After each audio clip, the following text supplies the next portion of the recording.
Michael Gottfried for the Chiropractic Society of Rhode Island. Podcast, Get a Spine. And with me today is Dr. Devon Barley, one of our newest members.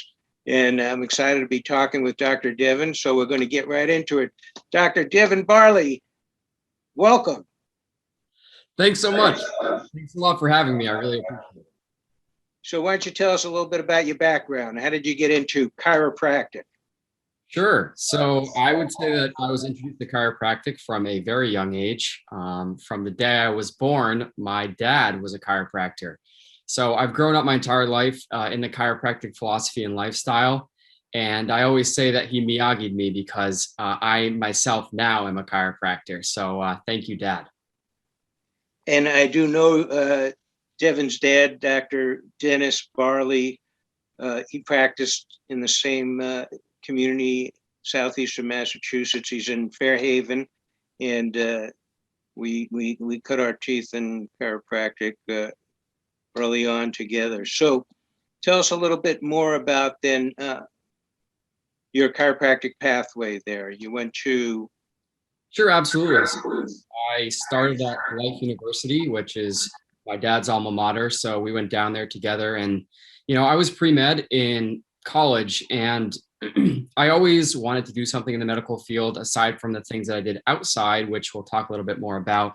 And I knew that when I got time to kind of make a decision and pick a path, that chiropractic was not only something I wanted to do, but it was a part of me. It's how I grew up. And I have the health and the lifestyle I do now because of chiropractic. So went down to Life University, absolutely love the campus. It's the largest single campus university in the world for chiropractic. And after graduating from there, obviously the natural progression was for me to go and work for my dad. So spent a lot of time learning the techniques, learning the ways, all the ways that he's helped improve people's lives for over 30 years. And I mean, what better teacher than someone like that? And I'm just grateful that it was my dad that got to do that for me. So was he a slave driver or what? Well, you have to be in there to be a slave driver. He put in so much work building the practice, and he's in there a couple days a week because he loves it so much. So luckily he wasn't breathing down my neck too much, but I hope I made him proud in the process.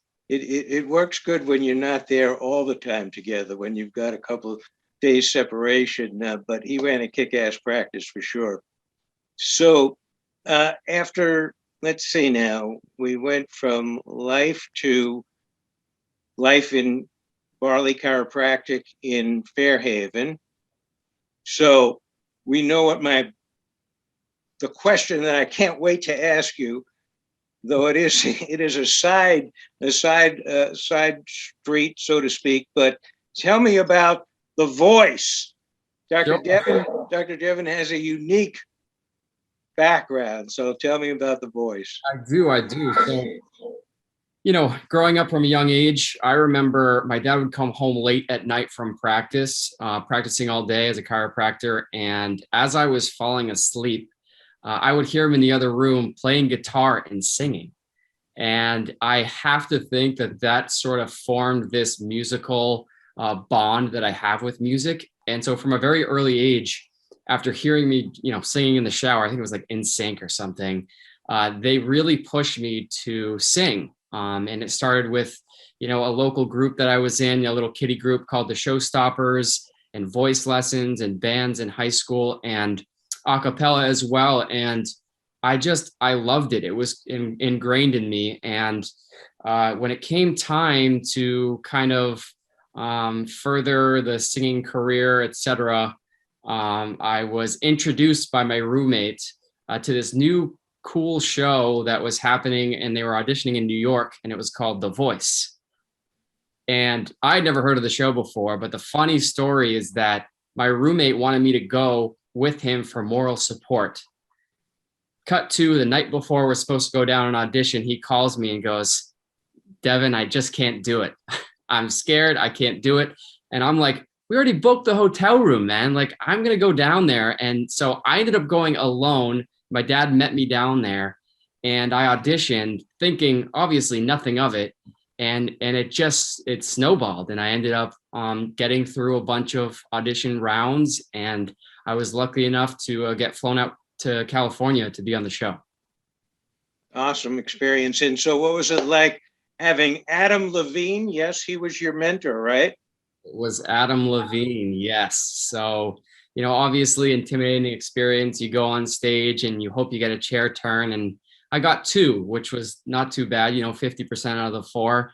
One being Adam and one being CeeLo Green. And, Adam Levine, Maroon 5, I grew up listening to. I mean, all the time. They were such a huge influence when I was growing up. So it wasn't even a choice. I went with Adam Levine. And what was so cool is the mentorship part. I mean, yeah, you see the artist on TV, but to get to meet him in person, get vocal cues from him, and just meet face to face on a personal level. I mean, that is an experience that is, I'll never be able to top. It's part of me, it was amazing. So they really take their time and do form friendships with you, and it's not just TV kind of, this is what it's like, but behind the scenes it's different. It's actually, they care. Yeah, absolutely. I mean, it was the first season of the show. So whenever you start a show, you never know how well it's going to do. And it was really cool being part of something, the foundation of something that is, I think 20 plus seasons down the road, all these years later, and to be at the ground level. Wow. I mean, it was awesome. I must admit that I caught the first year's shows and pretty much every year thereafter, because my sweetie loves the show. And so we have to watch it every season. And I do remember you, being a part of the show, but I didn't know who you were. Now, I admit I've never voted, but had I known that you were on there, I would have voted for you, but I had no idea. I appreciate it. I do. It was, I got enough votes to get to top 12. So I was on the show for a good little run there. And, it was a really great launching platform to do some other fun things in music. And I was able to kind of go home, and I needed to finish my college degree. And, during that time, I was the business manager for an a cappella group. And that's really what kind of transitioned my love for wanting to own my own business down the road. Okay. So what's your favorite song? Oh, gosh.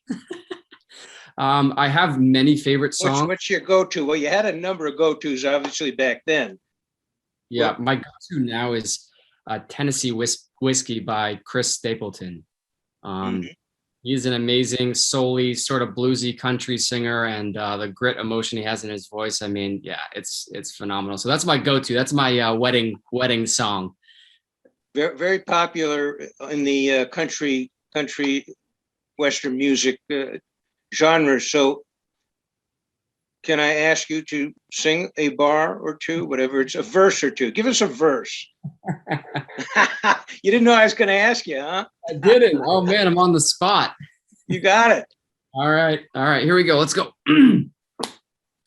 Used to spend my nights out at the bar room. Liquor was the only love I've known, but you rescued me from reaching for the bottom and brought me back from being too far gone. You're as smooth as Tennessee whiskey. You know the rest. There we go. Not only did we get to interview Dr. Devon, but we also got to hear some of his singing, which is great. I appreciate that. I've been adjusting all day, but I have not been singing. So thanks for putting me on the spot. Appreciate it. You've got to be singing when you adjust. That's right. I should. It'll be one more feather in the cap. So let's move on now in the timeline. What was it that prompted you to split from the practice with your dad? What did you want to accomplish in opening up your own practice in East Greenwich in Rhode Island? Yeah, absolutely. So growing up, my dad's work ethic was just phenomenal, and he instilled that in me. And I knew that I always wanted to build something. I just didn't know what avenue I wanted to do that. And, the stars kind of aligned with patient care and opening up my own practice. My wife who's a PA, physician assistant at Ortho Rhode Island, got a job in Rhode Island. She's from Rhode Island. Her whole family's here. And I always knew that I wanted to build something from the ground up, something that was not only what I wanted to do, but an expression of myself. And Dad completely understood. I mean, he knew that he was the guy who raised me, and he raised me to always want to improve and achieve more. And just because we split for now doesn't mean that we won't end up doing something in the future. And he knows that. And we are totally tight, and our relationship is amicable. And he's been a really great support system just on my chiropractic journey. And I would hope, and I know that he's proud of me for stepping out on my own. Terrific. And hey, every parent should, want that for their kids, is to have them kind of fly on their own. Sometimes people want to have somebody who follows in their footpaths, and in that sense you did, but also you want to be able to have the ability, the confidence to create on your own for sure. And that's real important. So I know that he's real proud. What would you say the purpose, if you had, your practice purpose is? Yeah, absolutely. I would say that our practice purpose is for people to achieve and live the life that they want to live, pain-free and as naturally as possible. And our why is not pain relief. Our why is the ability to get on the ground and play with your grandkids, or it's that cooking lesson that you've always wanted to take, or it's that hike that you've always wanted to go on. It's people's why. It's the quality of life, and we're all about, adding years to life and life to years. And that's absolutely our mission. And we are mission focused, and we're looking to do that in the greater Rhode Island area. And every single day we stay on purpose, stay on mission. Years to life and life to years. I love it. Good for you. And so how long, let's see, when did you open the practice? So we are a new practice. We opened about 3.5 months ago. Things have really elevated since then. We've been able to help a lot of people. One, because we are on such a mission. There are so many people out there who are looking to achieve their health goals, and they don't know where to turn to. And we want to be that beacon for people to be able to, take the fear out of the equation and put the power back in their hands. Your body is strong. You have the ability within you to heal. And we just want to give everyone the confidence to be able to trust in their own bodies again. And so that's what we're out to do. In these 3.5 months, we've started along that path for sure. Good for you. I love it. And are you able to work a little bit? You said your wife is a PA. Is there the ability to do any cross-referring yet or anything of that nature? Absolutely. There's always that cross-referral there. I refer patients to her office, Ortho Rhode Island, all the time. There are things that, there are times when surgery is necessary and where certain other interventions are necessary. So part of being a good healthcare provider is having a good network of people and a lot of tools in your toolbox to be able to give people the best results possible. And that's all about forming relationships within the community. And she's just one of those relationships. And, she's my wife, so I have to, right? And vice versa, hopefully, right? It goes both ways. And you're absolutely right. It is important to have a network of professionals in. It's important to be able to refer to the medical community and vice versa. The vice versa part of it is the part that, I've been working on for a long time.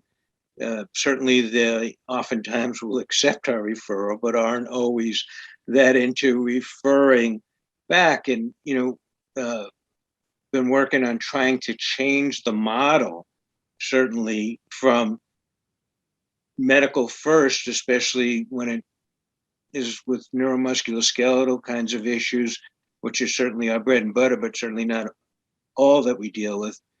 And, there was a